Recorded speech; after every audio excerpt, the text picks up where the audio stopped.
Salah-salah diulang. Ya. Akan kareba jamaah haji toli-toli. Alhamdulillah. Ulang. Ada alhamdulillahnya Pak. Ulang. Akan kareba jamaah haji toli-toli. Oke. Terima kasih. Puji syukur senantiasa kami panjatkan kehadirat Allah Subhanahu wa taala di kesempatan yang berbahagia ini dengan izin dan irada Allah Subhanahu wa taala. Kita semua masih dipertemukan di tempat ini dalam suasana pelaksanaan manasik umrah yang dilaksanakan oleh kantor Kementerian Agama Kabupaten Toli-Toli kerjasama dengan KUA Kecamatan Galang. Salawat serta salam senantiasa kami menunjukkan kepada baginda Rasul Muhammad sallallahu alaihi wasallam, Nabi yang senantiasa membimbing umat manusia dari tempat kegelapan menuju ke tempat yang terang. Hadirin yang berbahagia, alokasi waktu yang diberikan kepada saya dari panitia sangat singkat sekali. Sebenarnya materi saya ini tidak cukup rasanya kalau tidak sampai 3 jam Pak. Karena saya akan ingin berbagi pengalaman. Kalau manasik saya singkat Pak, 10 menit sudah selesai. Karena berbicara hanya persoalan umroh. Tapi saya mau berbagi pengalaman dengan apa yang saya rasakan, apa yang saya lihat, dan apa yang saya alami di tahun 2024 kemarin. Sebelum saya lebih lanjut, saya sedikit melihat slide yang ada.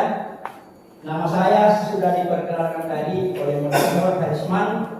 Kemudian saya kepala kantor urusan agama Kecamatan Galang, sudah memasuki tahun kelima sampai hari ini Pak. Dan saya sudah banyak tempat untuk tahu Pak. Keliling sudah di Kabupaten Toli-Toli ini. Tinggal Kecamatan Dampal Selatan dengan Dampal Utara yang belum saya tempat untuk bertugas. Oleh sebab itu, saya kepala kantor urusan agama Kecamatan Galang. Di selain ini Pak, ini mantan pacar saya. Apapun dalilnya, saya tetap bagaimana yang namanya istri, tetap kita harus bagaimana kita saling menghormati.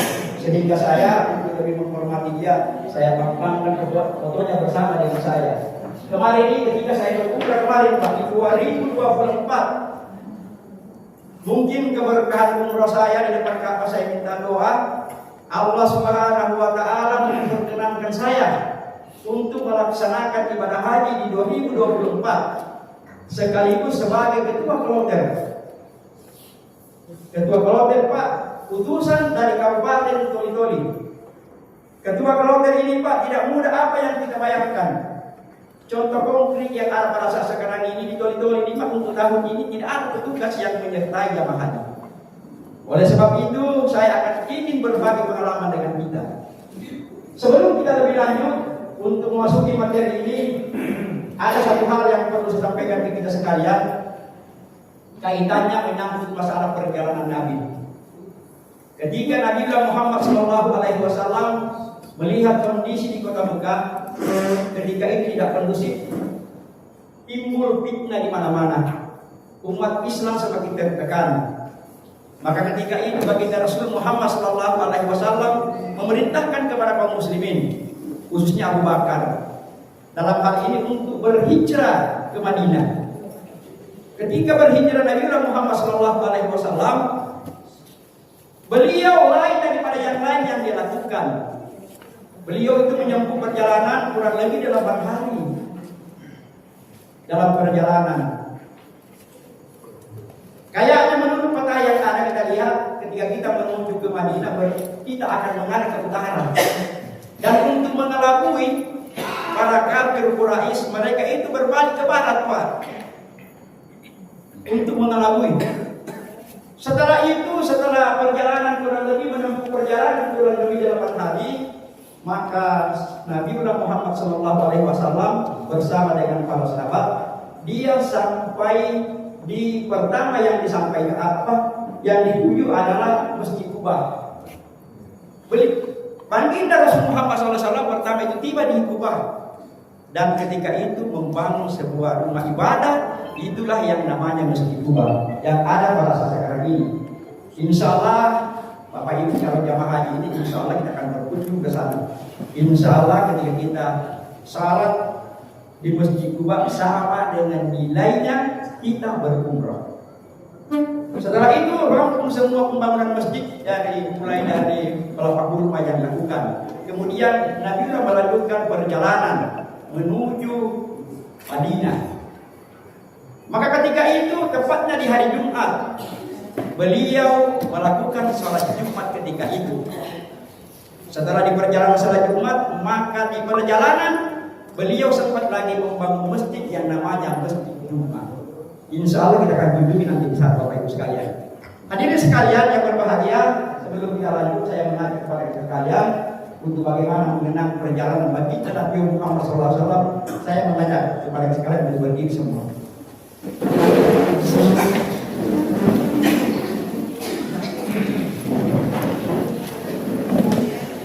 Diikuti yang direnungkan.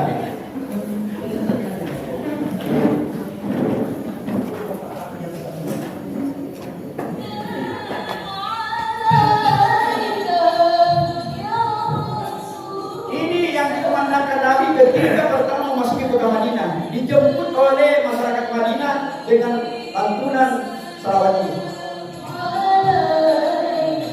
Diikuti Bu.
Terima kasih Bapak Ibu karena waktu yang membatasi kita, waktunya sangat singkat sekali Bapak Ibu sekalian.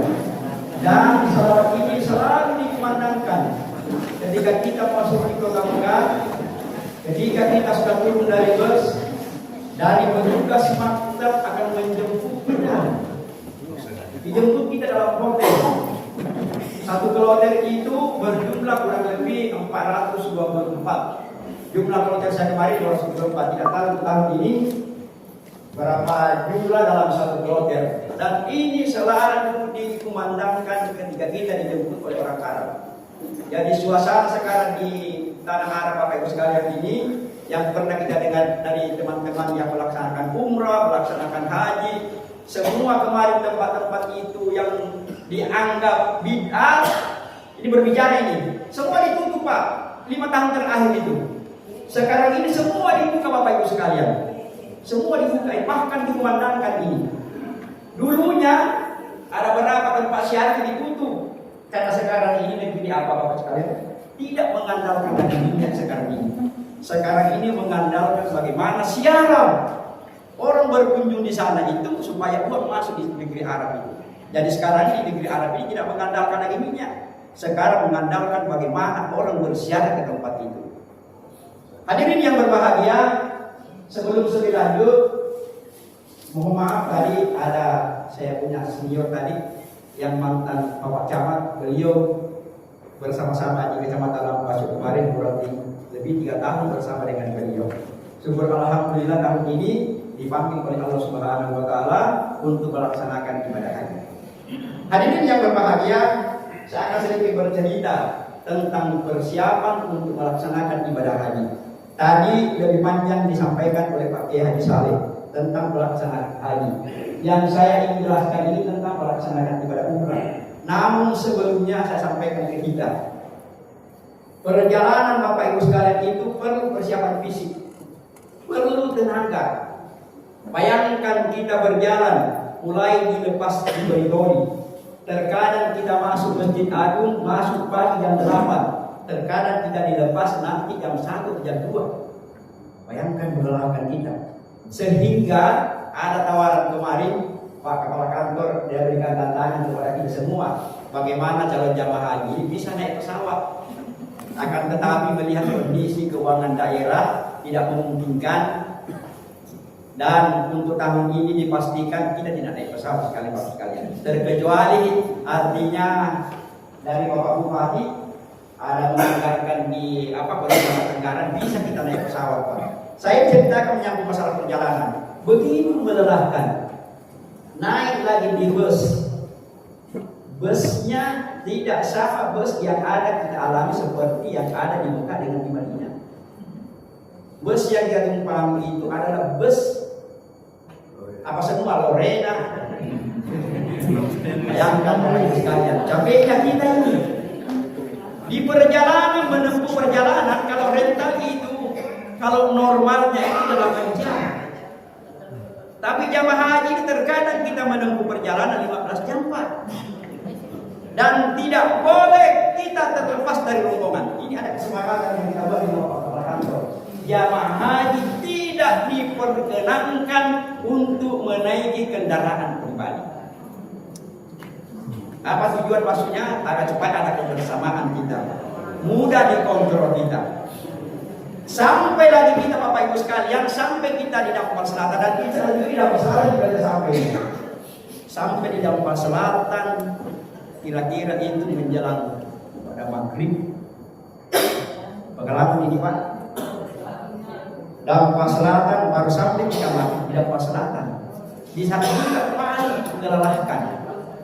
Jamaah haji itu digiring untuk masuk ke tempatnya Pak Bupati, untuk menunggu, untuk kita siapkan untuk makan malam.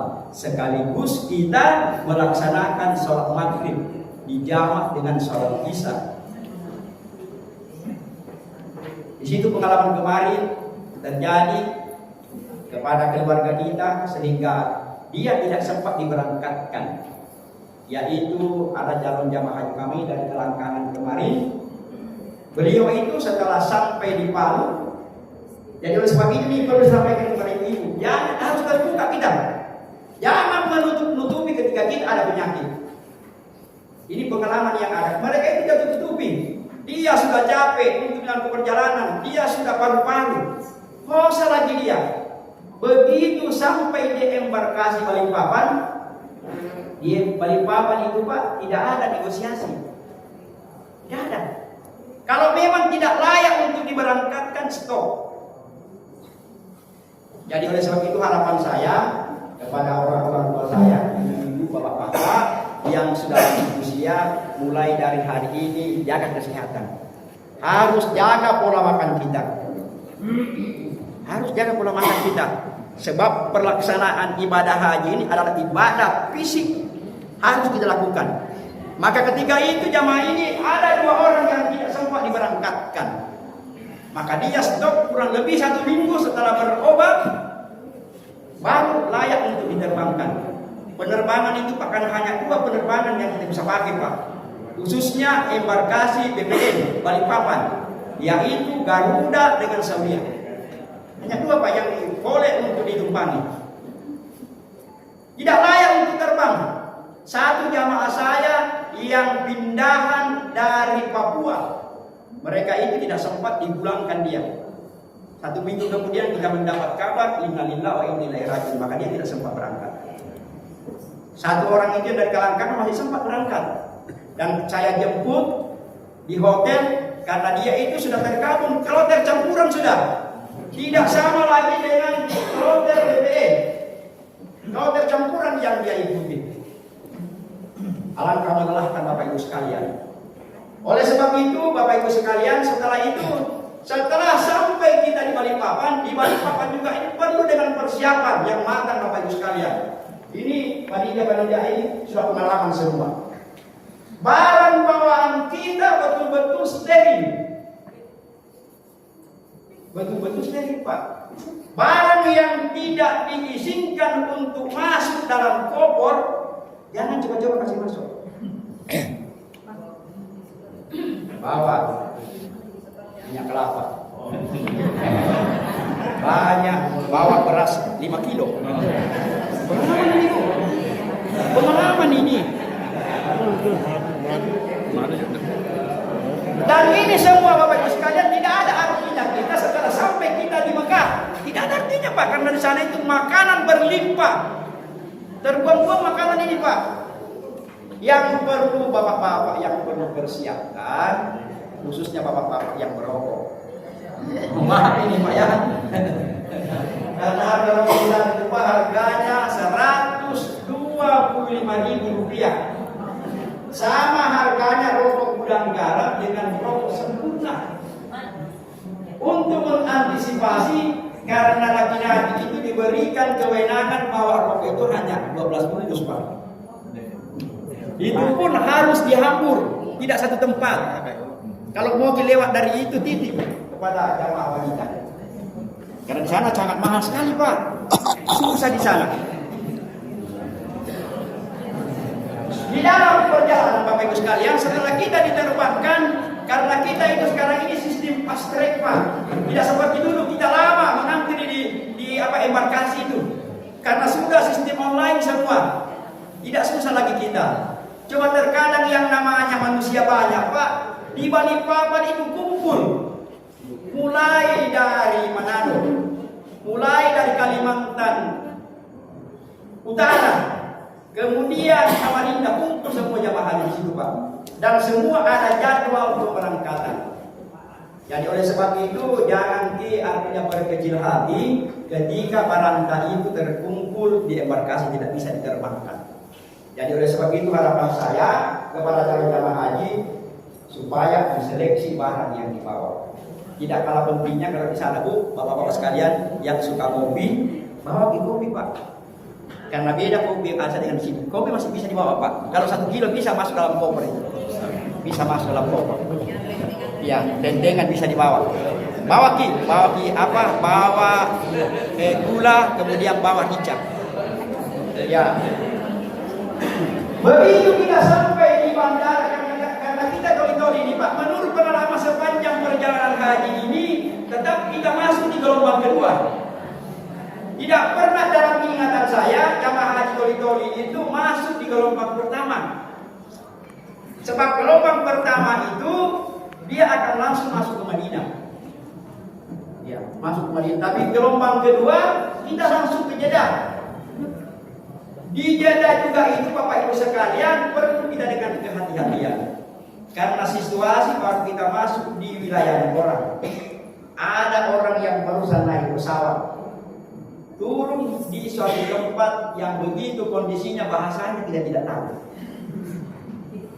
Semua kita dibermudi, Pak, menawarkan jasa, menawarkan banyak-banyak pulsa apa semua. Perlu kita selektif, Pak. Sehingga kita tadi itu menasih berapa hanya singkat, Pak, dan kita sudah tahu semua. Saya hanya berbagi pengalaman ini supaya sehingga ada mananya Bapak Kepala Kantor kalau manasi itu materi praktek. Insya Allah saya akan praktekkan nanti sedikit. Ya.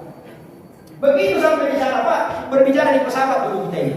Sebelum kita sampai sudah di dalam pesawat. Ini banyak sekali pengalaman yang saya dapatkan.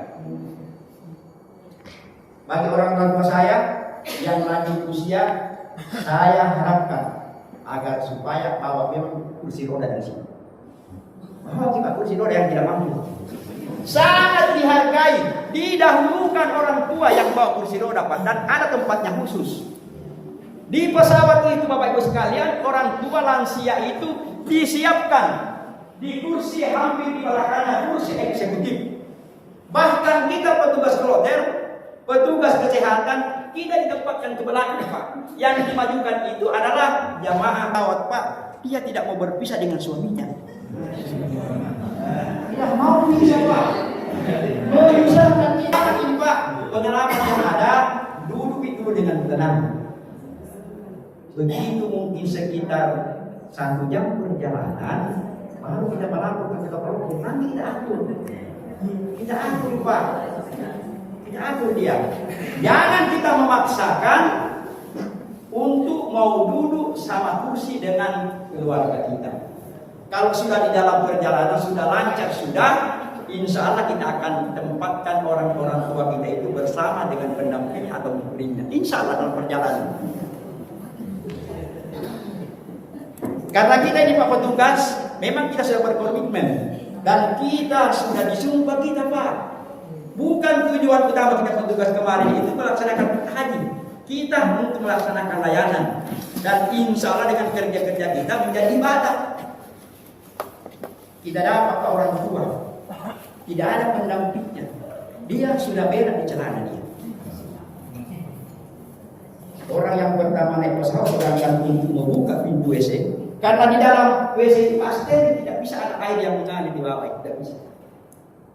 Sudah alhamdulillah orang tua saya ini, apalagi ada yang pejabat ini yang sudah sering pengalaman naik pesawat, akan sudah tahu semua bagaimana kondisi di dalam pesawat. Dan tidak memakan waktu ini pada dalam perjalanan dalam pesawat ini. Kita menempuh kalau normal kurang lebih 11 jam. 11 jam Pak dalam pesawat kita ini. Dan di sana kita itu akan melaksanakan sholat. Ketika kita datang waktu maghrib, karena rata-rata kita dapat itu waktu maghrib Pak. Waktu maghrib. Harus kita sudah jamak sholat kita. Dan sudah berfungsi yang namanya tayamum. Ini juga nanti yang pemateri tayamum itu harus betul-betul dipermantap Pak. Jangan sepotong-sepotong. Jangan sepotong-sepotong Pak tayamumnya kita. Jangan bertayamum kita sama dengan kita berwudu Pak. Banyak pengalaman yang saya dapatkan. Karena kenapa? Manasiknya tidak diikuti semua. Itu harapan saya kepada keluarga yang ada di sini. Kalau ada manasik Pak, silakan diikuti semua. Jangan terlewatkan. Kalau perlu buat manasik mandiri di rumah kita. Kami siap untuk hadir di sana untuk memberikan bimbingan kepada bapak-bapak sekalian. Tidak gampang pada pesawat ini untuk membimbing 425 orang dalam satu kloter Pak.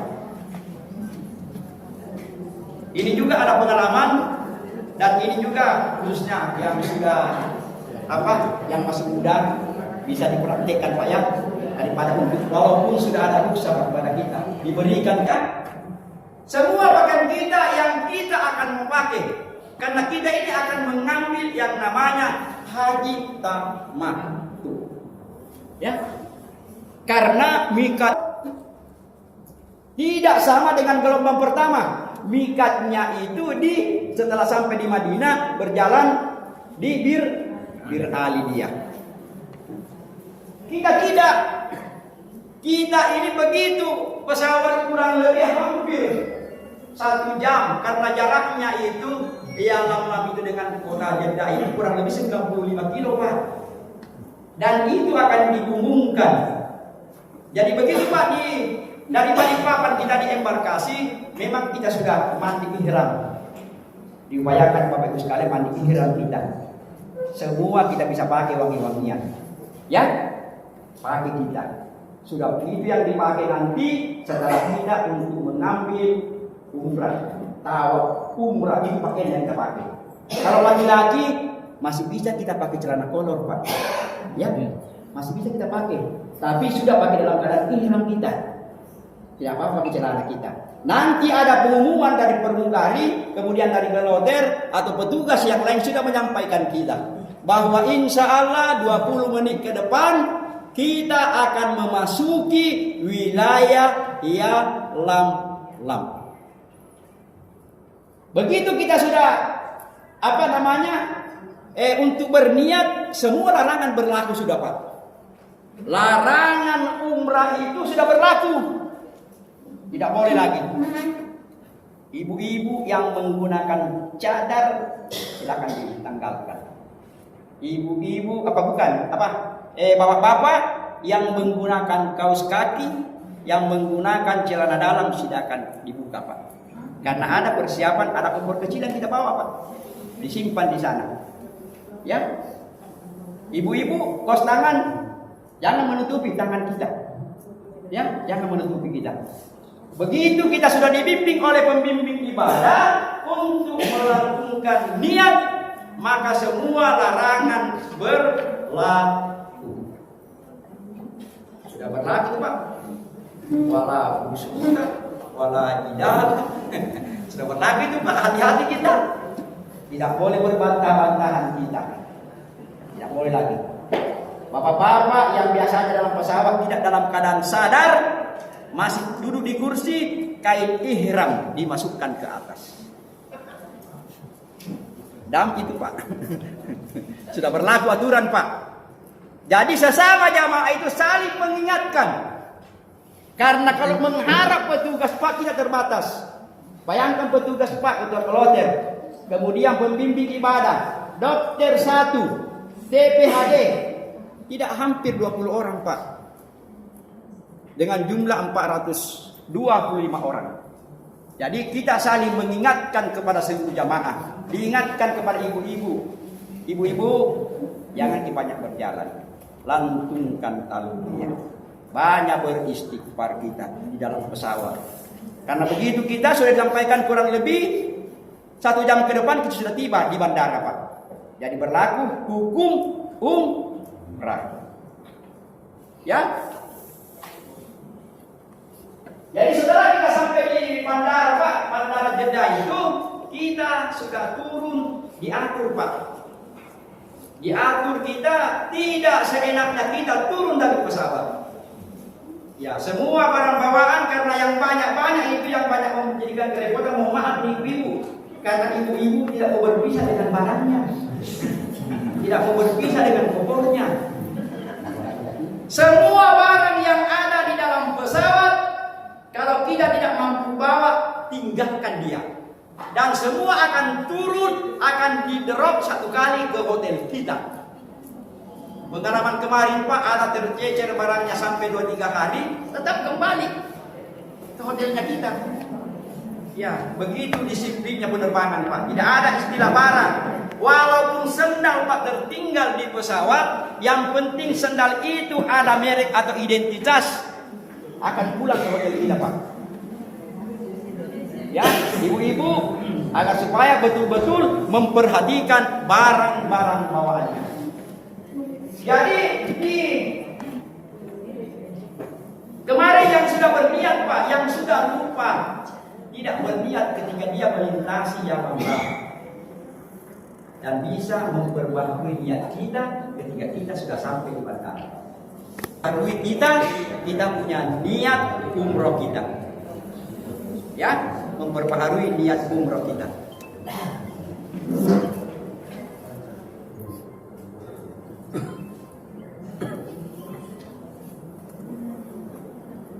Jadi begitu kita sampai di bandara, tidak lagi seperti 2-3 tahun yang lalu. Masih ada jamaah haji kita sehingga di Jeddah itu masih dia melakukan mandi di sana. Tidak ada waktu sekarang, Pak. Tidak ada waktu mandi lagi sekarang. Tidak seperti 2-3 tahun yang lalu. Masih bisa mandi di bandara. Karena kita itu bus sudah siap. Berdasarkan dengan nomor maktab kita. Karena dalam satu pesawat itu, Bapak sekalian, ada yang namanya regu dan ada yang namanya kelompok. Ya. Jadi oleh sebab itu nanti insya Allah yang dipercayakan itu betul-betul amanah dalam tugas ini. Membimbing kalau misalnya membawa 10 jamaah diperhatikan. Yang ketua rombongannya itu yang bertanggung jawab 40 orang itu diperhatikan dia. Agar supaya betul-betul kita akan. Di dalam perjalanan kita ini, Pak, dari Jeddah untuk menuju ke hotel kita itu menempuh perjalanan, kalau normal kita perjalanan kurang lebih 2,5 jam, Pak, kalau normal ini. Di dalam pesawat, di dalam bus itu, busnya, Pak, memang sudah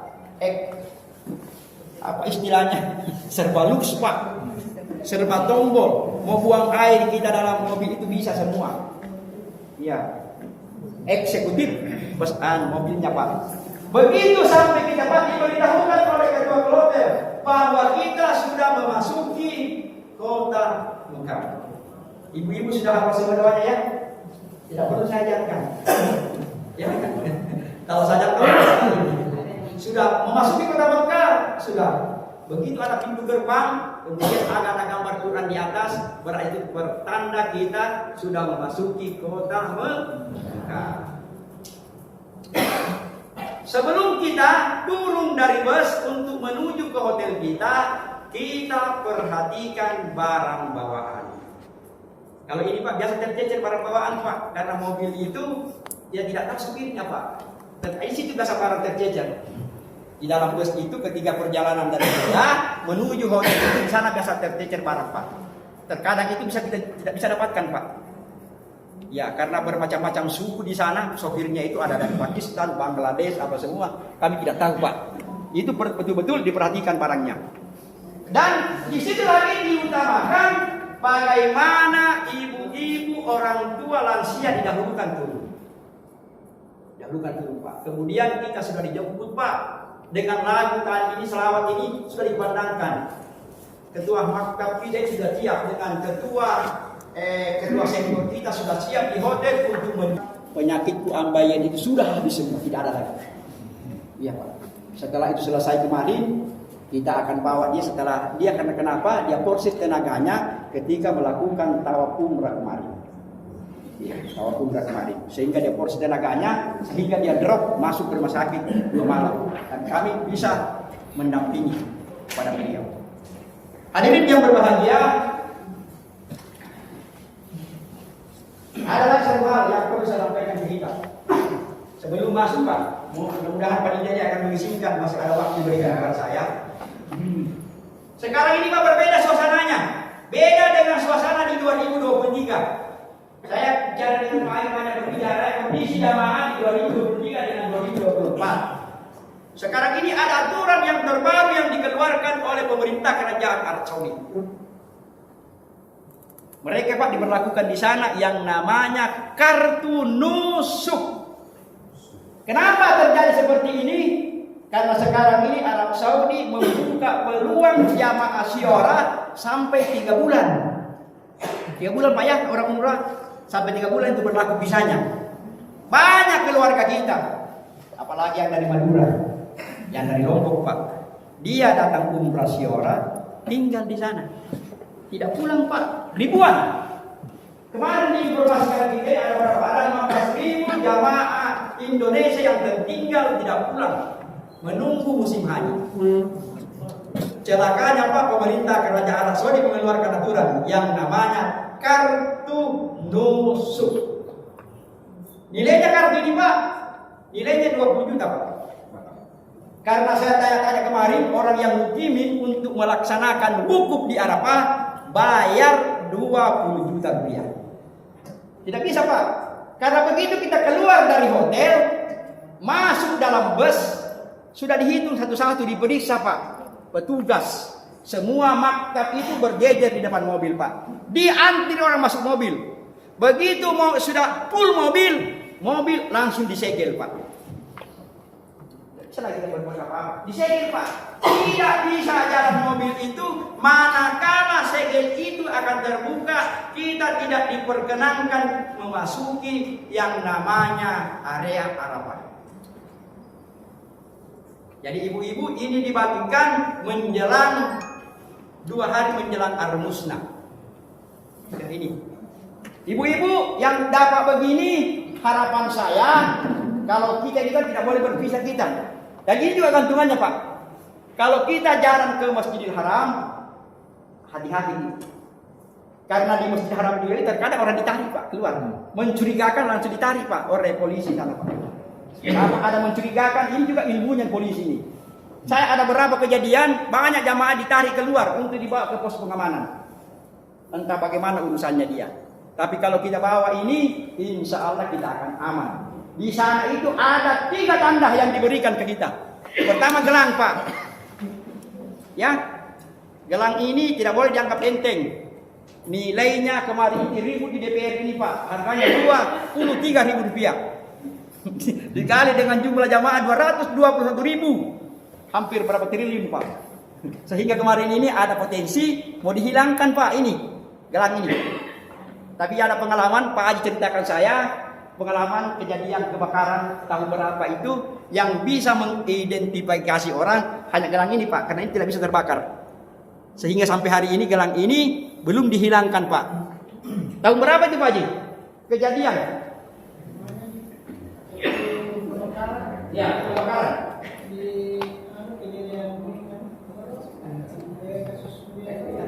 Terowongan, kasus terowongan Pak. Tidak bisa kita Pak. Yang bisa menyelamatkan orang, karena hampir semua tidak ada lagi tanda pengenal. Yang satu-satunya yang ada lolakan di badannya hanya gelang. Karena tidak ada samanya nih Pak. Ini barang kita terima ketika kita di Balikpapan Pak. Begitu kita sudah mau bersiap untuk berangkat, kita sudah di Balikpapan. Sudah siap. Sudah dikunci Pak. Tidak bisa kan terlepas. Tidak bisa terlepas karena dikunci. Ada kuncinya memang. Ada alatnya di sana lihat. Yang ibu-ibu sekalian, begitu kita sampai di sana di Balikpapan, buka ini kirim ke Toli-Toli. Kasihan anak saya tertinggal, kasih ini dia. Jangan lakukan itu. Jangan lakukan itu. Kemudian kartu kedua, ini masih dibagi panitia, dibagi sebagian. Nah, ini ada suka dukanya di sini Pak. Suka dukanya dengan petugas yang ada. Ini Pak, begitu di scan barcode, muncul semua namanya petugas, nomor HP-nya apa semua. Begitu di scan barcode langsung ditelepon kita petugas kloter. Ini jamaah di sini jemput. Itu tidak Pak. Yang semua tergambar di sini Pak. Ini ada dua ini, satu menempel di koper, satu menempel di sini. Ini nanti di Mekah baru diterima Pak. Nanti pada saat menjelang Arbusna baru diambil ini. Belum ada ini. Ini sudah ada. Semenjak dari Toli-Toli kita, begitu dari Masjid Agung sampai ini sudah menyertai kita. Ini kecil, besar nilainya Pak. Jadi oleh sebab itu harapan saya ibu-ibu, orang tua saya, jangan khawatir di sana hilang. Dan bilang tidak hilang saya Pak, itu masalah jalan.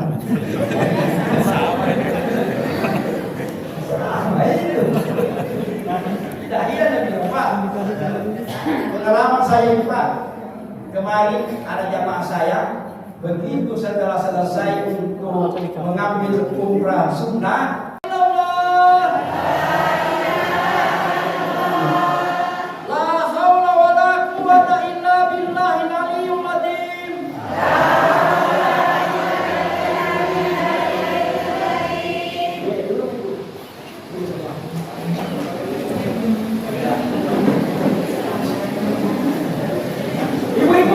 Perhatikan semua. Walaupun sesungguhnya materi saya tidak ada praktek Pak, tapi ini amanah kepada kantor. Tadi semalam mau nasi kau dan banyak praktek daripada pembicara. Ya. Saya kan praktek aja marah barang kalian ngomong di situ. Tidak. Masih kita di mana anak ini bisa ada masih.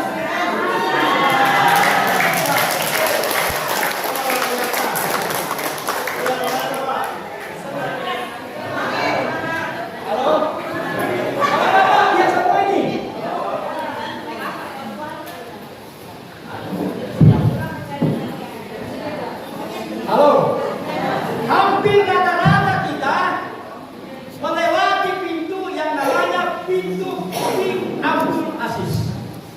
Jamaah umrah yang sudah berpengalaman pasti mengenali ini Pak.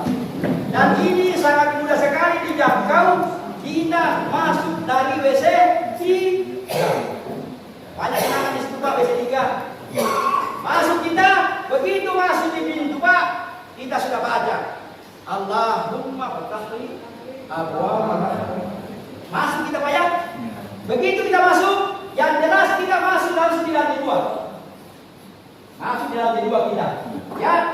Masuk di lantai 2, ada dua sisi jalan. Sebelah menyebelah itu ada tangga eskalator. Sebelah menyebelah. Dan tangga di tengah itu bebas kita masuk berjalan. Ya, diupayakan bagaimana kita bisa mendapatkan tempat itu di pelataran Masjidil Haram. Jangan kita terkecoh Pak, lalu kita perjalanan masuk di lantai 2 kita. Berarti kita melakukan tawaf tidak di lantai dasar. Ya, itu biasa yang kewalahan itu yang jalan-jalan sendiri, menganggap ada keluarganya yang ngurus. Setelah ditanya pulang dia, di mana ke sawah? Di lantai 3 Pak. Lagi itu sudah. Kalau tidak mau dengar bicara, tidak mau ikut. Ya, upayakan kita begitu kita masuk ini masih umrah Pak ya. Masuk kita di sebelah sisi kanan kanan dengan kiri 2 tangga eskalator. Ada jalan di tengah. Yang mau cepat bisa lewat tengah keluar.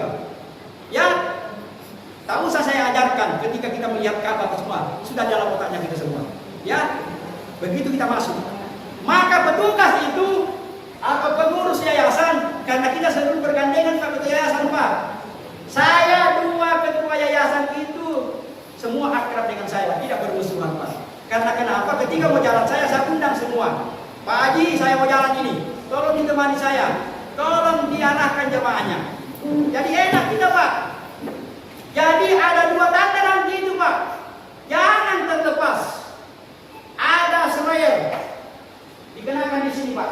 Dan ada slayer yang dibagikan oleh yayasan. Mungkin berbeda. Yayasan Sam-Sam dengan yayasan Sadat Isa akan berbeda. Akan dikenakan semua Pak. Apa fungsinya itu? Untuk menandakan. Walaupun 50 meter ke depan Pak, kita sudah tandai. Sana jamaah saya. Ya. Dan masing-masing yayasan itu akan menggunakan apa istilahnya tandanya. Karena kita sudah tidak bisa membedakan Pak. Karena sudah sama. Pakaian ihram sudah sama semua kita. Tidak bisa. Yang bisa membedakan itu tanda kita. Ya waktu. Begitu kita masuk Pak, langsung kita masuk, ambil posisi mengambil yaitu di sejajar dengan Hajar Aswad. Kalau kita tidak bisa lihat Hajar Aswad ini Pak, rukun Hajar Aswad ini dan jelaskan ada pintu, ada lampu hijau Pak.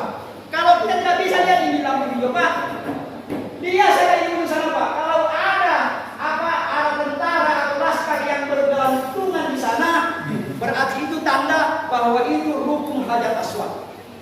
Ya, kalau kita tidak bisa ada tanda apa-apa kita lihat, tidak bisa lihat lampu, kemudian kita tidak bisa Hajar Aswad karena jauh kita, yang kita lihat Pak karena tinggi itu laskar itu bergantungan di sana.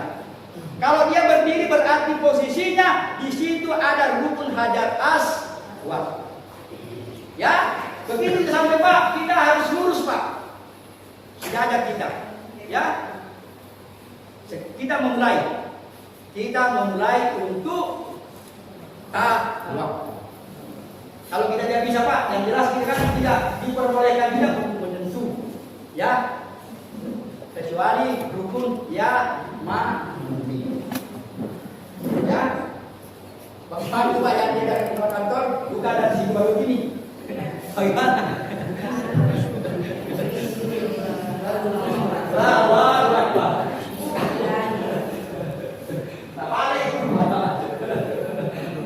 Ya, sudah jalan kita.